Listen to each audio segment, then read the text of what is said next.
Switch statement different block of code को execute करता है बेस्ड ऑन डिफरेंट केसेस।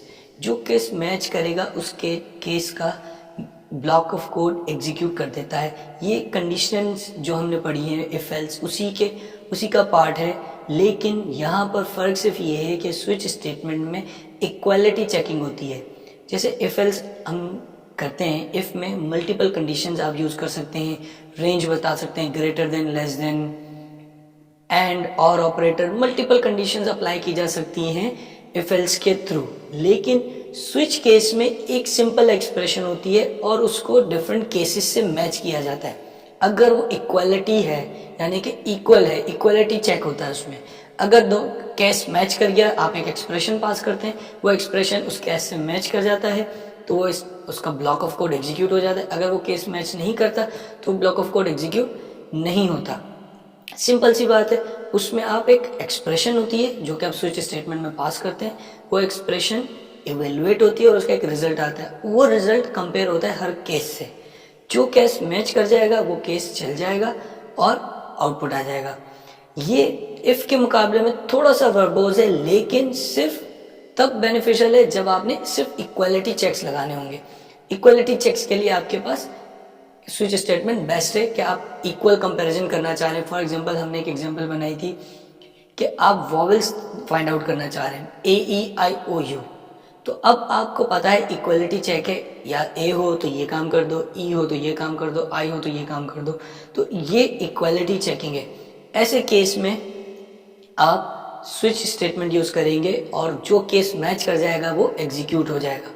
ये आप सिंटेक्स देखें स्विच केस का, आपने लिखा स्विच राउंड ब्रैकेट, उसमें एक एक्सप्रेशन है, यानी कि कोई भी स्ट्रिंग, नंबर, बुलियन, कोई भी वैल्यू जो कि कन्वर्ट होकर एक वैल्यू बन जाए, वो वैल्यू कंपेयर होगी। आगे कर्ली ब्रैकेट है, अंदर आके आपने लिखा केस और वैल्यू। अब किससे कंपेयर करना है? अगर स्ट्रिंग है तो स्ट्रिंग कंपैरिजन होगा, नंबर है तो नंबर कंपैरिजन होगा। अब आपने लिखा केस, वैल्यू, कॉलन, और उसके बाद आपने जो भी जितनी लाइन ऑफ कोड आपने लिखना है, कोई फंक्शन कॉल करना है, जो भी आपने करना है वो किया, ब्रेक। दूसरा केस, वैल्यू, कॉलन, जो कोड लिखना आपने लिखा, ब्रेक। तीसरा, चौथा, आप 10 केस, 15 केस, 50 केस, जितने केस चाहें आप ऐसे केस लिख सकते हैं। और आखिर में एक डिफॉल्ट केस, यानी कि अगर मैच ना किया, कोई भी एक्सप्रेशन से मैच ना हुआ तो क्या हो, तो वो डिफॉल्ट केस चल जाएगा कि अगर कुछ भी मैच ना करे तो ये केस चला दो। इसकी एग्जांपल देखें। यहाँ पर हमने एक स्विच केस बनाया है और उसमें हम चेक कर रहे हैं, डे ले रहे हैं। अब डे 0 से 6 के दरमियान कोई भी वैल्यू है, वो वैल्यू जब आपने पास की, स्विच केस क्या कर रहा है?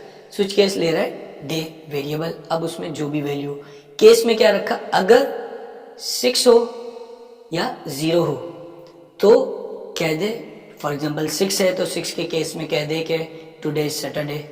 0 है तो 0 के केस में कहते हैं टुडे इज संडे, यानी कि हम वीकेंड चेक कर रहे हैं। उसके अलावा कुछ भी हो तो लुकिंग फॉरवर्ड टू वीकेंड, यानी कि वीकेंड आने वाला है तो वीकेंड।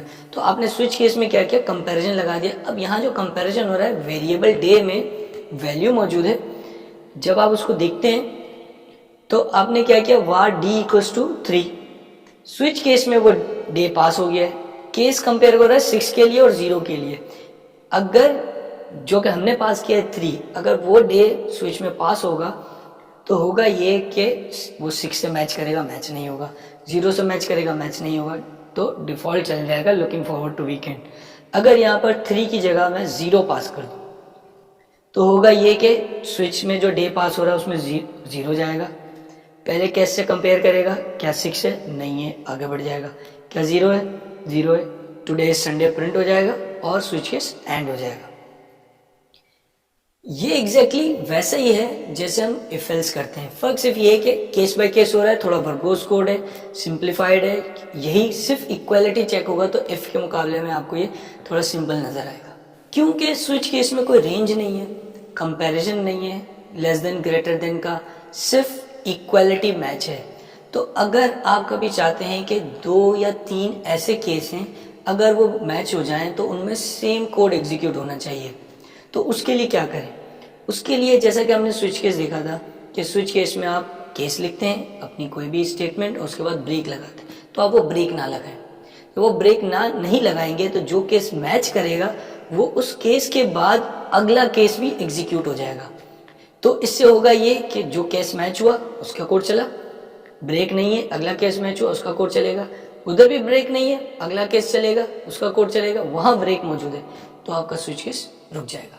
ये आप इस एग्जांपल में देखें, यहां पर हमने एक वही डे लिया है इक्वल्स टू 3, स्विच में डे पास किया है। अब आपने केस 6 लिखा है और यहां पर आपने कंसोल में प्रिंट कर दिया टुडे सैटरडे। केस 0, अच्छा उसके बाद हमने ब्रेक नहीं दिया। केस 0 उसमें हमने टुडे संडे प्रिंट किया है और ब्रेक लगा दिया है, डिफॉल्ट उसके बाद मौजूद है। तो अब अगर यूजर जैसा कि यहाँ पर 3 पास होगा तो ना 6 मैच हो रहा है ना 0 मैच हो रहा है तो डिफॉल्ट चल जाएगा, लुकिंग फॉरवर्ड टू वीकेंड, कोई इश्यू नहीं आएगा। लेकिन अगर यूजर ने 0 पास किया तो 0 जब पहुंचेगा तो केस 6 पे पहुंचेगा, वो मैच नहीं करेगा, आगे आ जाएगा। केस 0 पे पहुंचेगा, टुडे संडे प्रिंट होगा, ब्रेक हो जाएगा, खत्म हो जाएगा। अगर यूजर ने 6 पास किया तो ये होगा कि केस 6 मैच हो जाएगा और कंसोल में प्रिंट हो जाएगा टुडे सैटरडे। क्योंकि ब्रेक नहीं है तो अगला केस भी चल जाएगा, कोई चेकिंग नहीं होगी, अगला केस चल जाएगा और टुडे संडे प्रिंट हो जाएगा, ब्रेक हो जाएगा। यहाँ पे 2 कंसोल प्रिंट हो जाएंगे। इसको आप इस तरीके से भी कर सकते हैं क्योंकि आप चाह रहे हैं कि दोनों केस पर सेम आउटपुट आए, तो आप ये कर सकते हैं कि केस 6 और केस 0 को मिला दें, कोई ब्रेक ना रखें और केस 0 में आप स्टेटमेंट लिख दें। तो अब होगा ये कि जब केस 6 मैच करेगा तो टुडेज हो रहा है इट इज वीकेंड, ये आ जाएगा। अगर 0 मैच करेगा तो भी ये आएगा इट इज वीकेंड, क्योंकि 6 में ना कोई स्टेटमेंट है ना कोई ब्रेक है। 6 मैच हो तो 6 आगे 0 पर आ जाएगा और वो प्रिंट हो जाएगा, 0 मैच होगा तो भी वही प्रिंट हो जाएगा। तो आपने क्या किया, केसेस को ग्रुप कर दिया। तो आप इस तरीके से ग्रुप बनाकर केसेस कर सकते हैं। इसके अलावा कोई लेस देन ग्रेटर देन की कंपैरिजन नहीं हो सकती। मल्टीपल केस अगर आपने मैच करने हैं और सेम कोड एग्जीक्यूट करना है तो ये तरीकेकार फॉलो करना पड़ेगा। क्योंकि स्विच केस इक्वालिटी कंपैरिजन करता है और वो equality comparison type equality check करता है, यानी कि जो हम इफ में हमने देखा था 3 इक्वल्स लगाकर जब हम कंपैरिजन करते हैं तो दोनों वेरिएबल्स की डेटा टाइप सिमिलर होनी चाहिए। अगर दोनों वेरिएबल्स की डेटा टाइप सिमिलर होगी तो उनका कंपैरिजन ट्रू रिटर्न करेगा या फॉल्स रिटर्न करेगा बेस्ड ऑन। अगर दोनों की डेटा टाइप डिफरेंट होगी तो वो कंपैरिजन होगा ही नहीं और फॉल्स रिटर्न हो जाएगा। तो यहाँ पर जो स्विच है वो जो इक्वालिटी कंपैरिजन करता है एक्सप्रेशन का और केस का, वो ट्रिपल इक्वल से करता है, यानी कि दोनों की डेटा टाइप सिमिलर होना चाहिए। अगर डेटा टाइप डिफरेंट होगी तो वो कंपैरिजन नहीं चलेगा। जैसा कि आप इस एग्जांपल में देख सकते हैं, ये जो एग्जांपल है इसमें हमने एक वेरिएबल बनाया var x equals to 0। Switch case में x पास हो रहा है, यानी कि x जब पास होगा तो डबल कोट्स में 0 पास हो रहा है। अब आप केस लिखा है आपने 0, न्यूमेरिक, स्ट्रिंग नहीं है, केस में आपने न्यूमेरिक लिखा है। ये दोनों डिफरेंट डेटा टाइप है।